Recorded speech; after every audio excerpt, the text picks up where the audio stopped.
Hello, my dear gardening friends.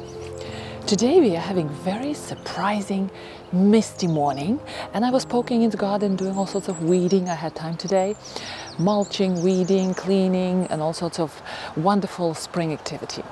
But today garden looks so fresh that I wanted to show you the young foliage of all my roses. You know, foliage is very much underestimated feature in the garden, but I consider it a very powerful feature of all the plants. And surprisingly, the young foliage of roses is quite different from what roses grow later in the season. So let's walk around the garden, have a little tour, and look at my roses. And also I will get you updated how my young baby roses, which just arrived in my garden, how they're doing. It's so misty, and I feel the mist is falling on my face, but it feels good to be out.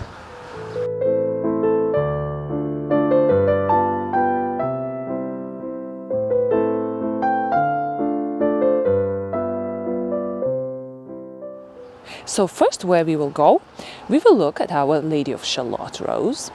And Lady of Shalott rose has the most rusty looking leaves when it's just starting to come out from its dormancy. And look how lovely they look with little droplets of rain on them. And you know, when I look at these branches, I'm always amazed how roses know where these leaves should grow, not to interfere with each other's growing habit, you know. So this is Lady of Shalott for you. It's building a nice canopy here, growing well and strong here. Again, foliage is very rusty looking, and only later in the season it changes into nice green color.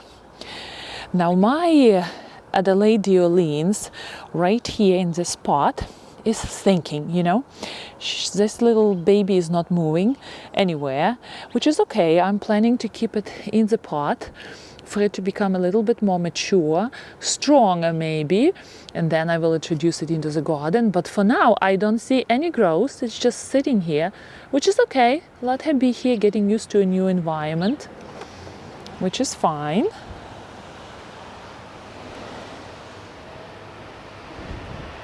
I love how grass suddenly becomes green and happy to be in spring. Now here is my wonderful Vanessa bell rose. And Vanessa bell rose is a very gentle rose. It has light yellow flowers. I'm pleasantly surprised by this rose in my garden because it is only its second year, and the first year it produced marvelous, plentiful blooms. So this year I'm expecting from this rose a great performance. Just look how cheerful these leaves look. She has the most cheerful light green foliage. And I know a lot of people don't, me including, we don't pay attention to young foliage of plants. But here, against the dark color of Japanese holly, my rose looks particularly fresh, and it brightens this corner very well. It's a good corner for her. She's a shy rose. She's facing southern conditions here and afternoon shade. Let's look at her foliage. Oh, look at those little droplets. They're just sitting on those leaves. Wow. So this is Vanessa bell for you. Very cheerful at the beginning of the season. The update on my Olivia Austin roses. They're growing here, and I understand they're babies. They're going to put some sort of a performance here. As you can see, their buds are showing and leaves starting to form. Roses are waking up. Surprisingly, this bush is doing much better than this one, but it's okay. This guy is growing too. those nice burgundy shoots, they're a good sign that rose is doing well. The other day, I went quickly for a walk in the garden, and you know whom I saw right here on this path? The cutest, the most adorable, wonderful looking, horrible baby rabbit. And I thought that our bobcat, who appeared last year in the neighborhood, took care of all the rabbit and squirrel population, but alas, what can you do? Baby rabbit looks like he is living in our garden, and looks like he escaped from there right under our Japanese holly bush.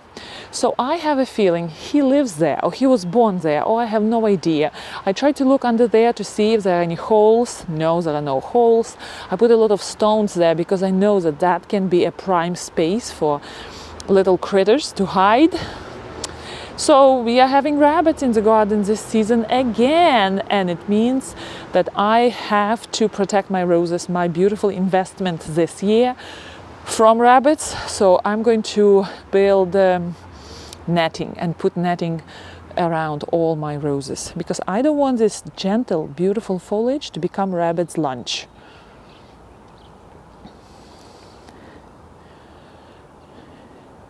All right, let's move to the front of my garden. Look at this beautiful thing. Just look at this.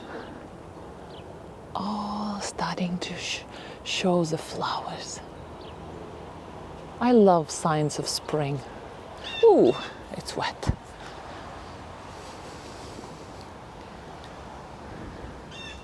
All right, let's go here. So the side of my garden. And let's look at my wonderful rose, which is growing right there, and it's called Boscobel rose. I must say that Boscobel rose is quite a slow starter in my garden. It was introduced in my garden 2 years ago, and last year it had a very small performance, producing only 2 roses. Mind you, they were beautiful roses, but they were very not plentiful. And the foliage of Boscobel rose is medium green with a little hint of rust. She's doing comfortable here, but again, a slow starter rose. I look forward to her wonderful, beautiful blooms. So that's Boscobel rose for you.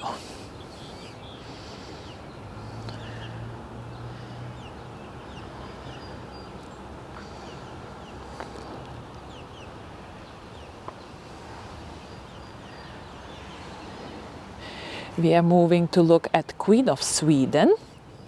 Queen of Sweden is a very disease-resistant rose. Here in our area, black spot is the plague, and Queen of Sweden is, if I don't spray her at all, which I don't, Queen of Sweden is standing its show. You see these beautiful blooms, leaves right here? Queen of Sweden has very shiny foliage. Right now it's not that way because the leaves are still young, but the foliage is very kind of leathery and shiny. I understand that feature helps Queen of Sweden to fight diseases, but it's not the most appealing foliage, I would say. Now we are moving to the other side of my garden, where I have a fairly big chunk of flower bed, which I'm trying to develop. Now I spend my morning covering all the land with mulch, and here we have 5 roll doll roses, which I introduced maybe 2 weeks ago. They are planted very well. They are covered with mulch, which protects them from overheating, because this area is basking on the sun all day long, which is very good for roses, but at the same time I don't want to overheat the soil. So this is how my roll doll is coming out of its dormancy, getting used to a new place. I'm very happy with the growth. All 5 roses are doing very well. And again, this area has high traffic of critters. It's an open area in front of my house. So again, I'm going to protect these roses because it is an investment, you know. 5 roses it is an investment, and I don't want to spend all the energy, money, planting time just to feed rabbits and all other wildlife. Look how lovely these lamb's ears are looking. I have to, change my relationship with lamb's ears. I always consider them garden thugs because they're so spreading, conquering everything on its way. But look, they look so charming right now. I'm planning to take some of them out and create a border from them right here. But for now, this area is going to be somewhat bare because I have to figure out how these roses are going to look, what their blooms will be, and then I will match them with evergreens here. I like to have a tightly planted garden. These are my generous gardener roses, climbing roses, growing on the fence here. Quite a low fence. As you can see, generous gardener is also having a lot of rust color.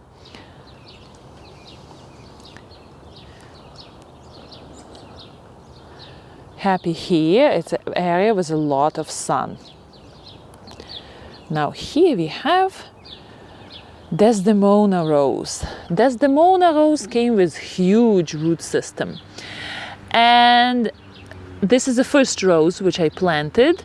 And it's magnificent. Look how strong it's coming up. It's covered with rain droplets right now as well. Now the only roses which I worry about from all the roses which I received this year are these roses. They are the Shropshire Lad roses, and they're climbing roses. I'm planning to do some sort of climbing support for them here. But when they arrived to me, I opened the package and I saw that they had this layer of mildew all over the stems. So I'm watching these guys. I don't see any buds. If there are buds, they're very quiet. So these are the guys which are not doing very well. I'm going to be patient with them and will give them time and see, maybe they will wake up. But for now, that's how they are doing. No new growth, didn't wake up yet. Usually for the beginner gardener, if that happens, just give it time, wait. Don't rush, don't throw the rose away, just wait. And rose will take longer time to produce shoots. I see a little bud right there, tiny one. So I have to be patient with these roses. All right. Looks very bare garden right now, but all this will explode in beautiful blooms. Now this is beautiful tree, apple tree here, and when this apple tree blossoms, it creates a beautiful, wonderful show. Now this area here behind the fence is a service area. We keep a lot of bins there and whatnot. But look at this rose. You see this rose here? This rose is a knockout rose. It's an old rose, leggy. I don't really like it very well, but I'm trying to train it in any way possible to create as many lateral shoots as I can. And this rose produces plenty of blooms, but blooms are not attractive. I don't really consider them to be very attractive. They are, they're just not my type. That's all. So eventually maybe this rose will be gone, but for now, this rose is happily growing here. Oh gosh, it's falling apart. I have to fix that arch. I built this support myself here many years ago. So this rose, since this rose is not really performing very well here, I let clematis grow with it, and clematis are slowly taking over here. I will show you when they will be both blooming at the same time. We are moving at the back of my house through this another side of my garden. And here we have a quiet woodland area under an apple tree. And we have bleeding hearts here. I love bleeding hearts. They're such gentle garden plants. Look at them. Hostas are ready to come Hostas look quite sinister when they are just showing their very sharp shoots from the ground. Some hostas come much earlier, as you can see, and some hostas are very slow to show up.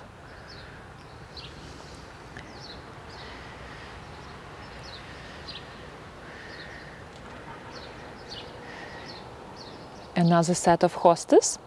I replanted them here. There are 4 of them, and look, they're becoming quite big here. Don't they look interesting?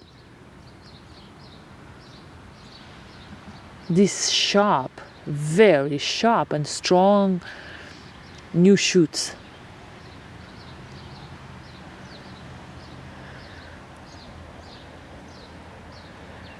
My tiger lilies, a big bunch of them.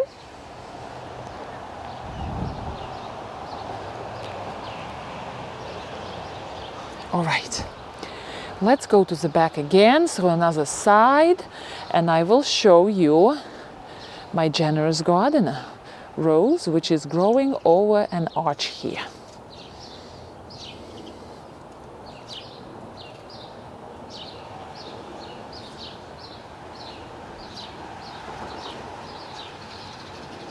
This rose is well trained here, as you can see, is putting a nice mop of leaves, ready to create beautiful blossoms here. It is very bare at the bottom, which is fine with me. And leaves are very strongly burgundy rust color. And then eventually the generous gardener will change into dark green leaves. But for now, generous gardener, that's how it looks.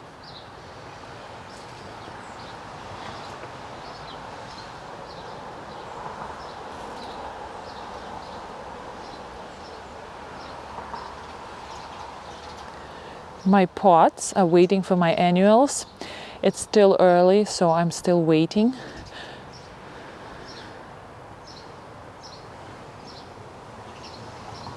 And now let's go and look at my New Dawn rose, which is right here. New Dawn rose woke up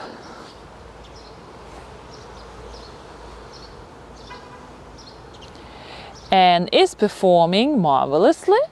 Look at this baby rose. Happy making new shoots. And since we introduced a bird feeder near this arch, I will show you. Let me walk around. The bird feeder is right there. There is a lot of traffic of birds, and I don't want them to damage that beautiful little baby rose, so I put a temporary protection for that rose right there. And again, wonderful gentle bleeding hearts are still occupying this area. I think I will leave them there. This area still needs planning and thinking, but bleeding hearts are gentle and they fit very well there for now.